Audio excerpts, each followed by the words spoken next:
Hey, we're here with a special episode of Fire Talk from the Konocti Fire Safe Council. I'm Bill Grudy. Last week was a really big week for the KFSC. We held our annual Firewise Summit meeting, so a big shout out to John Knoll for putting it all together. A lot of valuable information came out of the event, and it will be the basis for future Fire Talk episodes. But I wanted to rush out an episode because we received a very valuable update from Lake County District 5 Supervisor Jessica Pyska. She talked about the state of federal grant funding in our area. In short, as you're going to hear, the situation is alarming. Supervisor Pyska has just returned from a whirlwind tour of Washington, D.C., where she and other county leaders from all over the state have been working to preserve our access to money that's been the backbone of our efforts to make our communities more fire resilient. In her presentation, she began with an update on the Community Wildfire Defense Grant Program. That's a 5-year, $1 billion program that was launched back in 2022 to serve areas all over the country that have the highest wildfire risk. And, of course, Lake County is certainly that. So, with that, I'm going to turn to District 5 Supervisor Jessica Pyska as she spoke to our Firewise Summit. I do want to hit on the community wildfire defense grants. I'll talk about that first since we were just talking about that. There's about 10 million currently frozen for our county. We have been very successful in the last couple of years. We've been more successful than any other county in California in getting those grant awards.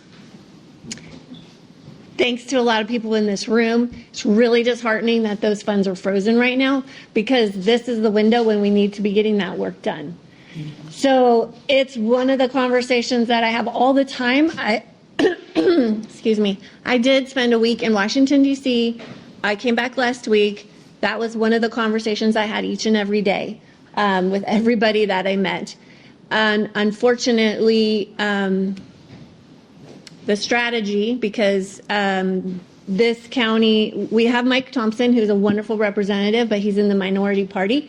And so his staff right now is working with us to collaborate with some other counties that have majority representation, because that's the only way that we're going to work to get these funds unfrozen. So I am going tomorrow up to Chico to meet with a lot of my Northern California colleagues to talk just about this, about our mitigation projects and how we do disaster preparedness and the importance of the pipeline that we've built, right? Because for so many years, we have all collaborated to build and support Clerk, to build this Fire Safe Council, to build these Firewise communities, to build capacity, to build Clerk or Terra to get the work done, to Hogback Ridge Crew. All of these things did not exist not that long ago. And it's taken all of us to build all of these pieces. This is a big machine that we have put in place. And if we start losing the funding, the pieces start to fall apart. And we cannot afford that. We've all been through enough. We know this. We have more to do. So it's really critical that the funding continues to flow, that we, these machines took a long time to build. They cannot stop on a dime. They can't turn on a dime. We need to keep them moving forward. So the update from the BLM as of Monday, the good news is they still have the MOU with Terra, and they're actually expanding the footprint for the work in the Black Forest. But because BLM is on a funding freeze, we are part of the Central District for BLM in California, all work is restricted to emergency response, which means those piles will not get burned this year. And we have been working for how many years to get those piles burned? And the good news is the cleanup happened. They're in piles. That's better than we were. But they were supposed to be lit off this spring. And that is a direct response to the funding freezes. So Congressman Thompson is well aware of this. I'm pushing as hard as I can. Anybody that talks to me is going to hear about all of this. I know we're all very concerned about insurance here. That's something that we talk about all the time. Again, we're doing everything humanly possible to make sure that our communities are safer and more insurable. Last year, for the whole year, I was on an insurance working group with my state Association of Counties, CSAC. I was vice chair of a policy committee. We had a working group that developed insurance policy recommendations. We adopted them in November and sent them to the state. Hopefully they will get incorporated. Some of the things that we've been working towards kind of are making it into some, there's still a big mess in California insurance. But we're hoping those policy recommendations make it into whatever rolls out that could be permanent and helpful. That is from the state side. What we are also pushing is to make sure that the federal government recognizes that they have a part to play too.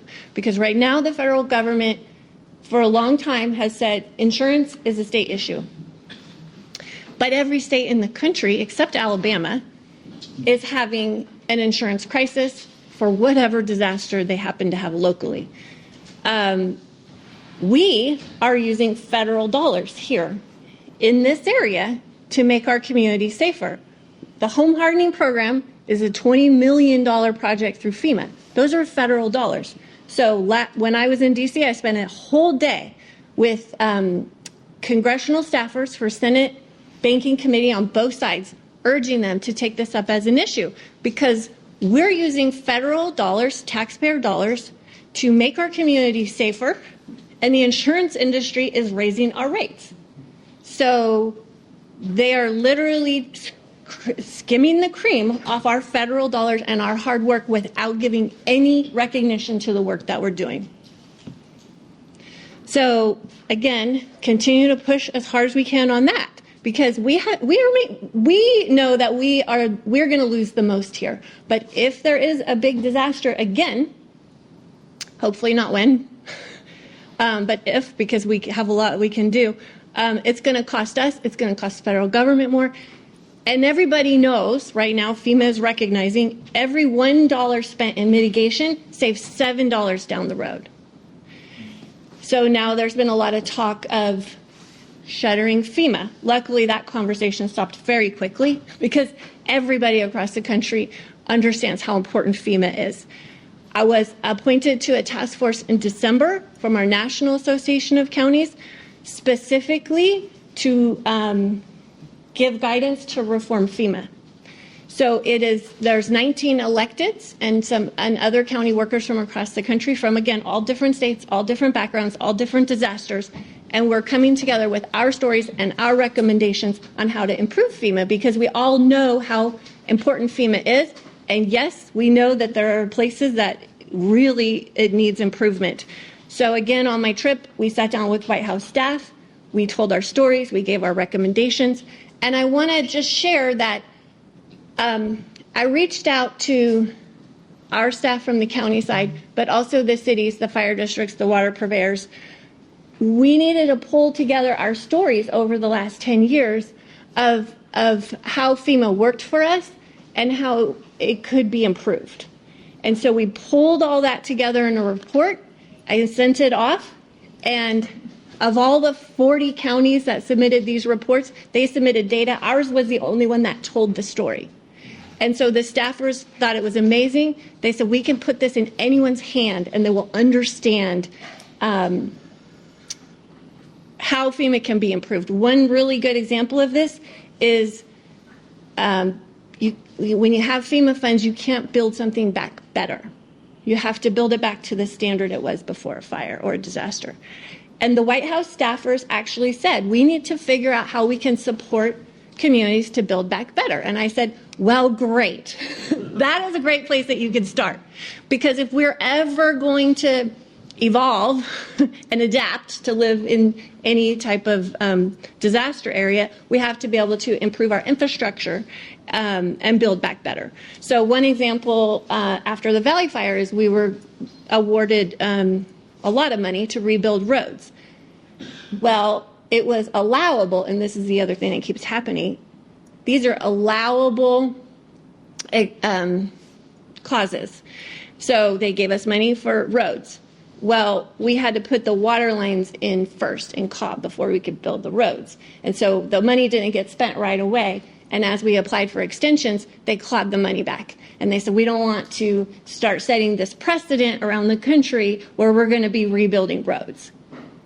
Well, it's taken the county 10 years. This summer, we are going to finally have enough money to rebuild those roads. But how much has that set us back over the last 10 years of rebuilding communities, doing everything that we need to do? So I painted that picture. I think we were heard. It was a really great meeting. It was, again, people from all over the country, all different backgrounds. And we're here to help. What we really want, the White House is putting together an advisory committee on reforming FEMA. And our big ask was make sure counties are involved. Make sure local government has a seat there so that we can tell you about what's happening on the ground. Because decisions are sometimes made, are always made, without really understanding the impacts. So that was another really important conversation that I was happy to be a part of. So those are a lot of the things that I've been working on. We're having some big issues with national forests across the state. There's a lot of freezes that are happening. There's been a lot of people that have been let go, a lot of probationary workers. Those are the workers that support the fire suppression efforts. And losing them that's a really hard hit. They're supposed to be doing their burning right now. And when those funds are restricted, and I got a text from our district ranger this morning that there are 6 purchase cards for all 18 national forests in California right now. 6. So if they need to be able to buy chainsaws and oil and gas and do all of those things so they can do their mitigation work right now. So that is a very big problem for us. The Mendocino National Forest is a big part of our county. Half of our county is public lands. So if you have the BLM and the National Forest Service restricted to doing the work that keeps our communities safe, that's a big problem. The other issue that we're trying to find more about right now, and I'm going to be really honest with you, I don't have all the answers, but when I look on the DOJ website for the lease cancellations, and I see that the BLM office in Ukiah is on the list, which is also USGS. The NOAA Weather Center in Eureka that provides us with all of our information so that we can pre-position for this storm that's happening right now and weather throughout the year. That's a big problem. That puts people's lives at risk, our lives at risk. Fish and Wildlife, NRCS. Most of the NRCS offices in California, which are for agriculture and forest health, a lot of our forest health grants in this county come through NRCS. Those offices are also on the termination list. Again, we don't know what this means yet. Congressman Thompson's office is taking a deep dive into this because it was just released last week and we don't know what's going on. The BLM field officer told me, oh, I heard that was a mistake. We're not on that list. And I was like, you are on that list. So there's a lot of unknowns right now, but I promise you that I am just working on this as hard as I can to give you the answers so that we all know what to do to keep ourselves prepared, because fire season is coming up hot and heavy, very close. We have a very tight window, and I know you all are committed to doing everything that you can within your power right now and within your resources, and we have to keep doing that together because that's all we can do right now. So I promise you that I'm going to keep you updated and keep pushing on all these as much as I can.